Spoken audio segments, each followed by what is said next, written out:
Welcome all. This is lecture 1 of a new series of vector calculus. In the vector calculus, it has two parts.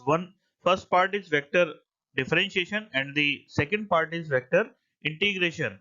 So vector calculus will complete in the three lectures. The first lecture is of introductory part, scalar and vector point function and del. And in the second part, we will study vector integration. There we will study line integral, surface integral and volume integral and the three theorems. So what is vector function? If each value of a scalar variable t, there corresponds a value of a vector r, then vector r is called a vector function. That is, vector r can be written in the form of vector rt or vector ft. In 3D plane, every vector can be uniquely expressed as a linear combination of three fixed non-coplanar vectors. If there are three-dimensional and each contain a plane,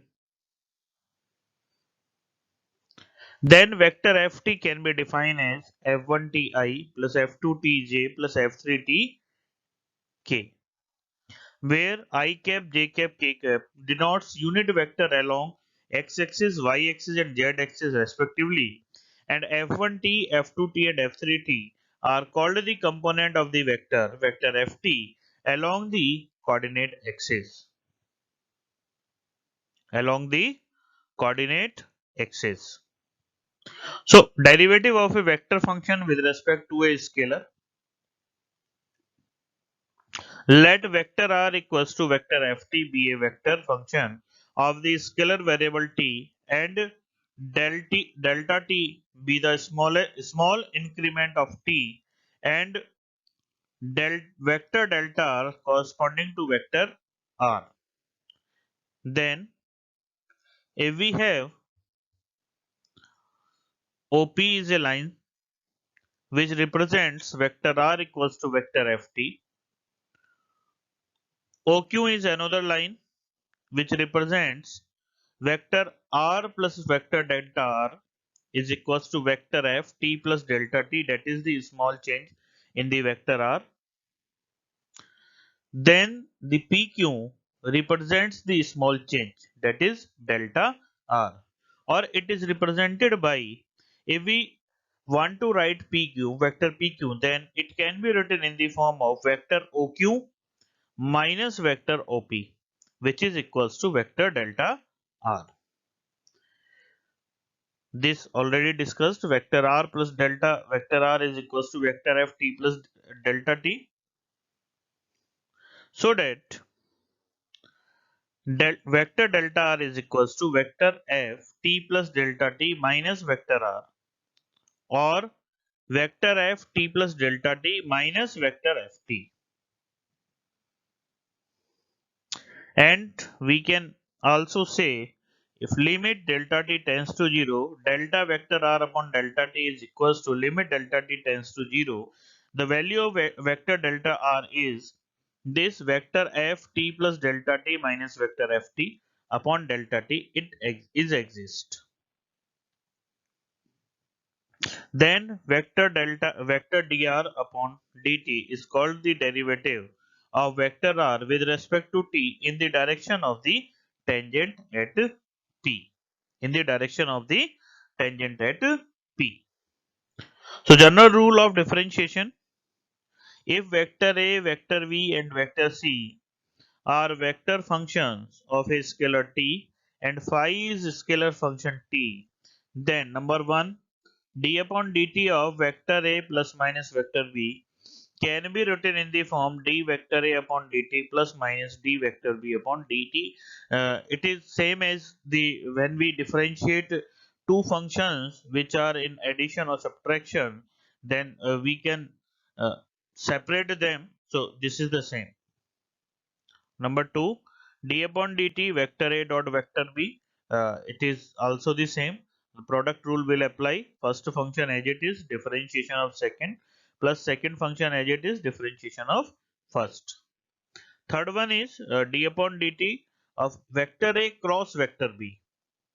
So second part is the dot product and the third one is the cross product, vector a cross vector b, which is equals to vector a cross d vector v upon dt plus d vector a upon dt cross vector b, and d upon dt phi vector b is equals to phi d vector b upon dt plus d vector phi upon dt vector b. If we want to find the d upon dt of vector a cross vector b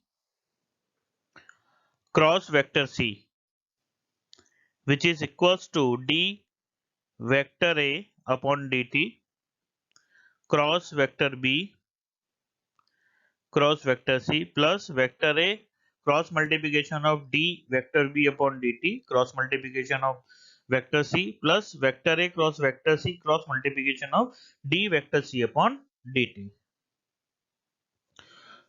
So a vector is said to be constant if both its magnitude and direction are fixed. A vector is said to be constant if both its magnitude and direction are fixed, that is d vector r upon dt equals to 0. And if vector r be a vector function of the scalar variable t and vector r is equals to xi plus yj plus zk, this is the standard form of vector r, where x is equals to f1t, y is equals to f2t and z is equals to ft, then d upon dt vector r is equals to f1 dash ti plus f2 dash tj plus f3 dash tk. This dash represents the differentiation with respect to t. So f1 dash t is basically the d f1t upon dt and same as d f2t upon dt and same as d f3t upon dt. So example 1, a particle moves along the curve x is equals to t cube plus 1, y is equals to t square and z equals to 2t plus 5. Where t is the time, find the component of its velocity and acceleration at time t equals to 1 in the direction 2i plus 3j plus 6k. So what is given? A particle moves along the curve. What is the curve? Uh, x is equals to t cube plus 1, y is equals to t square and z is equals to 2t plus 5, and where t is the time. So we have to find the component of its velocity and acceleration at time t equals to 1 and in the direction of this. So to solve this, we have from the standard form vector r is equals to xi plus yj plus zk. So putting the values of xyz here, we get vector r is equals to t cube plus 1 I plus t square j plus 2t plus 5 k.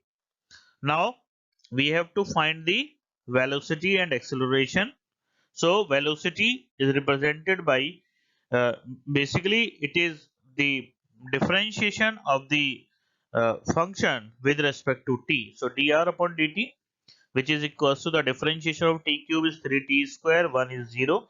So 3t square I plus t square differentiation is 2t and j plus 2t plus 5 differentiation is 2k. So it is the velocity, and at t equals to 1, velocity v is equals to, when we put t equals to 1, then this function is converted into 3i plus 2j plus 2k.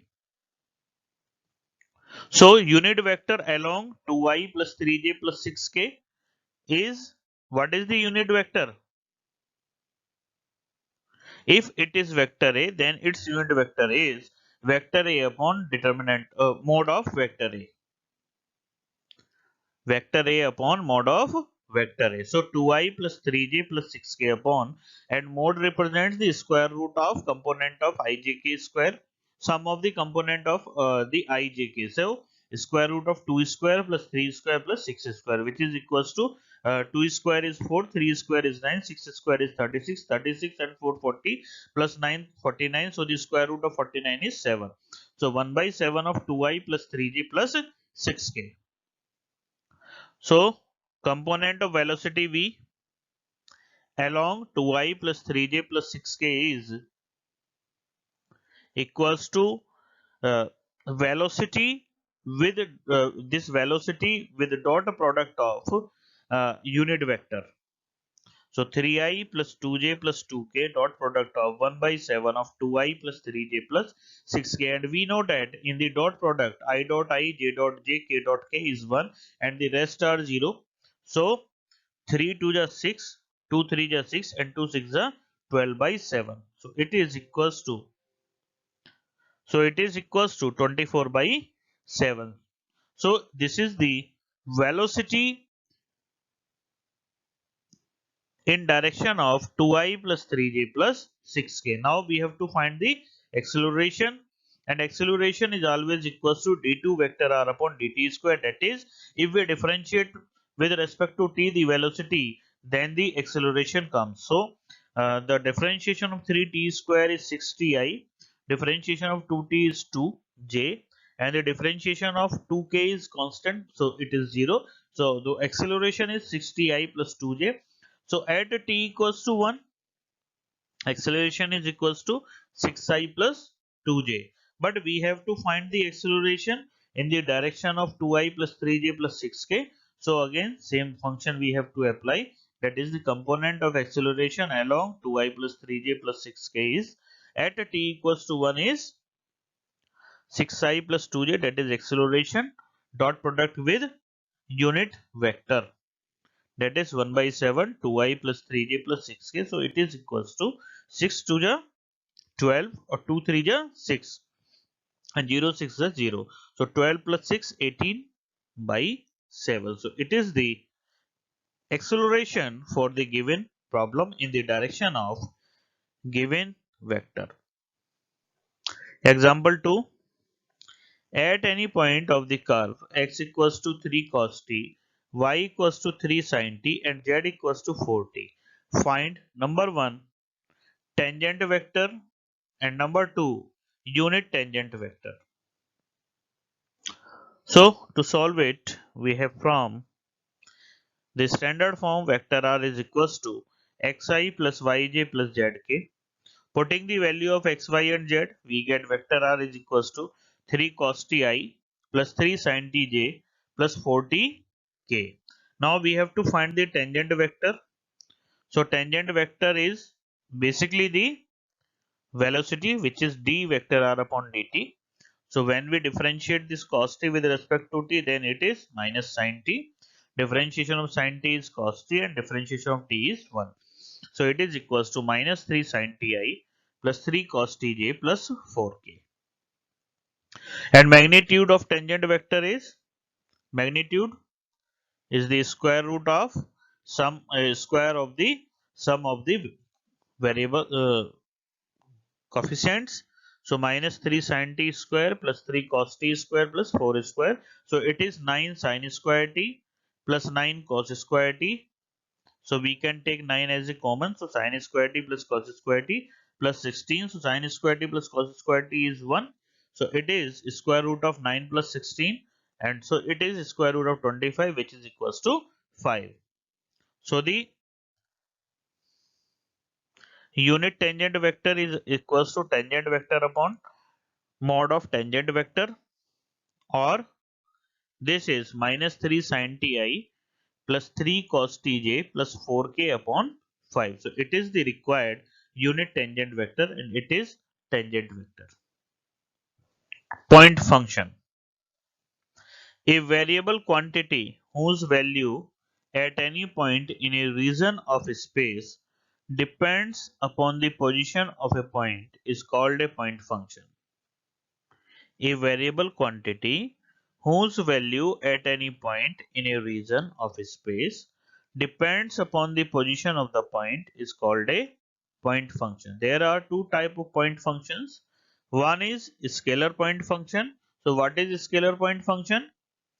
If capital R be a region in a space, and at each corresponding point of which there is a unique scalar, then phi is equals to phi xyz is the scalar point function. Basically, it is a scalar. So, example, scalar point function, the temperature distribution in a heated body, density of any body, the distribution of atmospheric pressure. Number 2, vector point function. Let capital R be a region of space at each point of which a point vector v is equals to vector v xyz is given. Then vector v is called a vector point function and capital R is called vector field. Means if there is a scalar quantity, then scalar point function, and if there is vector quantity, then the vector point function. For example, velocity of a moving fluid, gravitational force. Now, vector differential operator del. Del or nebula. It is also known as nebula. It is defined and denoted as del is equals to I del over del x plus j del over del y plus k del over del z. This is the standard form, and use of this operator, basically this is the operator. Use of this operator will be discussed in the next subsequent lectures. In the divergence, gradient, divergence and curl. So hope you understand this lecture. We will meet in the next lecture. Thank you.